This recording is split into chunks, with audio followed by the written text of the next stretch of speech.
স্বাগতম জনাইছোঁ শাহু বোৱাৰী ৰণীয়তা ব্লগলৈ। আশা কৰোঁ আপোনালোক সকলোৱে ভালে আছে। আমাৰ শাহু বোৱাৰী পুৰা টিপটপ চলি আছোঁ।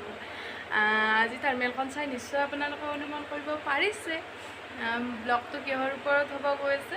হয়, আজি মাতাহা এটা আনিছে ঘৰত, কোমোৰাৰে বনোৱা হ'ব।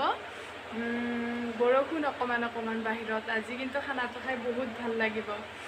মাতাহা প্ৰায় এবছৰে হ'ল খোৱা নাই, যোৱা বছৰ খাইছিলোঁ। ভাবিলোঁ খাওঁ এবাৰ, ভাল লাগে। সোৱাদটো অকণমান সুকীয়া হয়, নহয় জানো? খোৱাসকলে জানিব।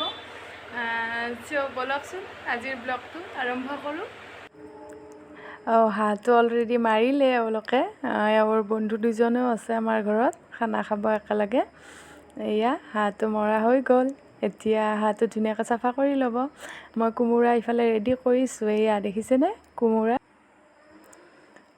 এয়া আন্ধাৰ ৰাতি কিন্তু দেই, ৰাতি খানাটো খোৱা হ'ল আমাৰ। এনেও মাংসৰ খানাবিলাক ৰাতি খালে ভাল লাগে, নহয় জানো? হাঁহটো প্ৰথমতে চাফা কৰি লোৱা হ'ব। এয়া চাফা কৰি লৈ অকণমান পুৰিব লাগিব হাঁহটো। ইয়াৰ সৰু সৰু লোমবিলাক থাকি যাব, সেইকাৰণে পুৰি লোৱা হয়। চাই থাকক আপোনালোকে কেনেদৰে বনাওঁ আমি।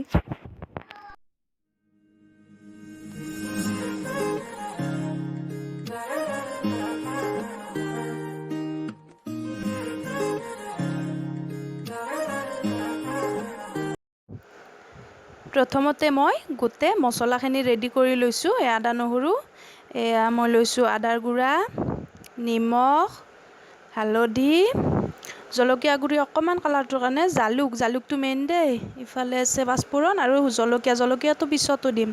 প্ৰথমতে হাঁহটো চাফা কৰি এনেকৈ লওক, তাৰপিছত অকণমান হাঁহটোৰ ছালটোৰ কাৰণে পুৰি লোৱা হ'ব জুইত।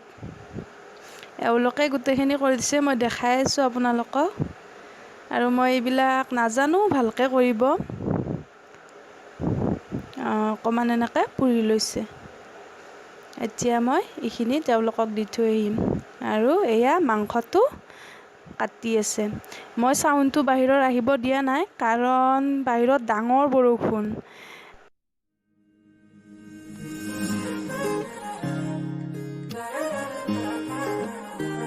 এয়া মই কোমোৰাটো কাটি লওঁ।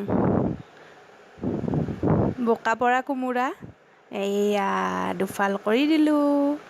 এতিয়া মই কোমোৰাটো এনেকৈ ডাঙৰ পিচ কৰি ৰাখিছোঁ। ডাঙৰ পিচ হ'লে ভাল লাগে। এয়া মই জালুক, গৰম মছলা তিয়াই ৰাখিছোঁ বটিবৰ কাৰণে। এয়া পিঁয়াজ কাটিলোঁ। পিঁয়াজ সৰহকৈ ল'ব দেই কিন্তু।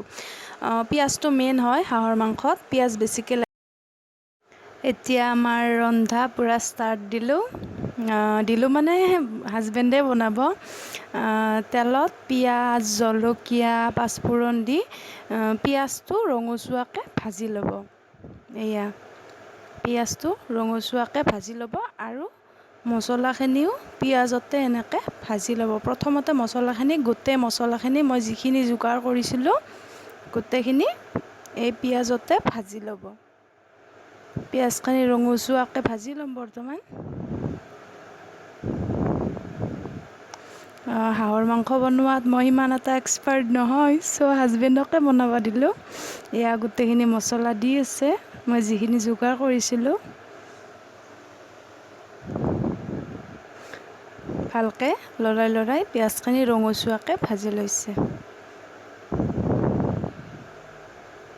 এতিয়া ইয়াতে জিৰা গুড়া, ধনিয়া গুড়া, এই গোটেই মছলাখিনি দি ল'ব।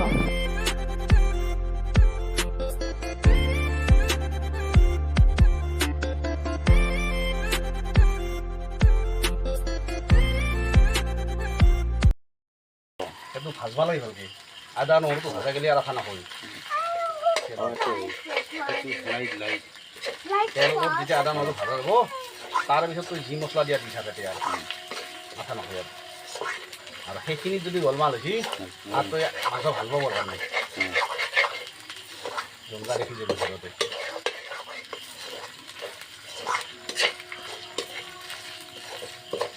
ভাজা দি কৰিছে না এতিয়া নালগা পিঁয়াজখিনি ভাজি হোৱাতে এয়া মাংসখিনি বহাই দিছে।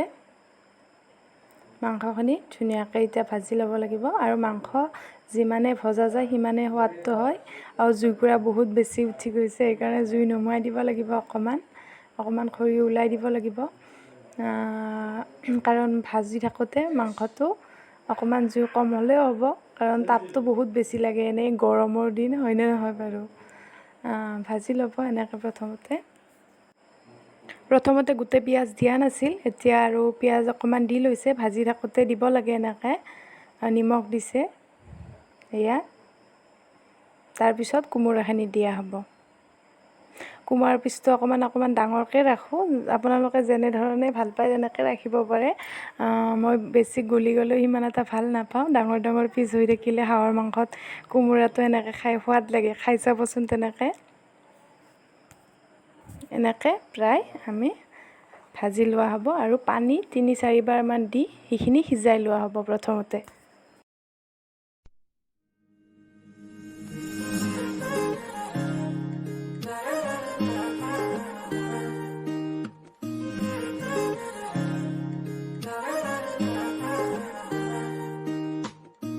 হিয়াৰ বাহিৰ সুৰ হোৱানা সুৰেৰে দিয়ানা প্ৰেৰণা হিয়াৰে সাৱতী ৰোৱানা প্ৰেমৰ চুপাসনা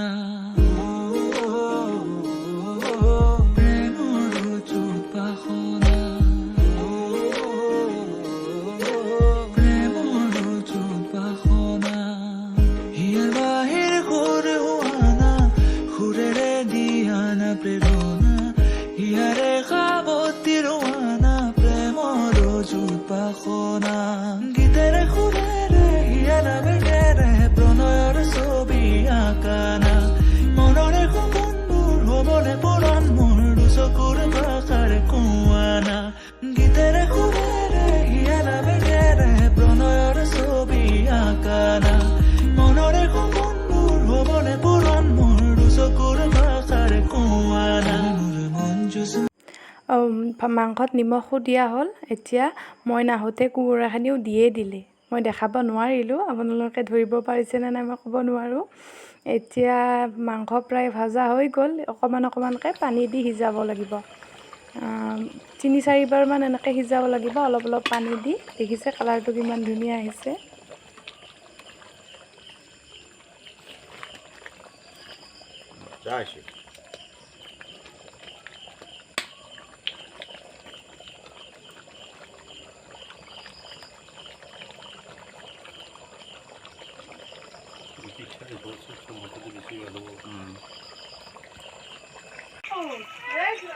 হাঁহৰ মাংস লাগি দি অলপমান। হাঁহৰ মাংস খাবিনে হাঁহৰ মাংস লোভ লাগিছে। আমি প্ৰায় 3-4বাৰমান পানী দি এইখিনি শুৱাই ল'লোঁ। এইয়া আমাৰ মাংস ৰেডি হৈ গ'ল। শেষত নেদেখালোঁ আৰু কিনো একে দেখাই থাকিম, এনেকৈ আমি শুৱাই মাংসটো ৰেডি কৰিলোঁ। শেষতহে মই গৰম মছলাখিনি দিছোঁ, যিখিনি মই গোটা গৰম মছলা বটিছিলোঁ সেইখিনি দিছোঁ। এয়া দেখিছে ধোঁৱা ওলাই আছে, পূৰা গৰম।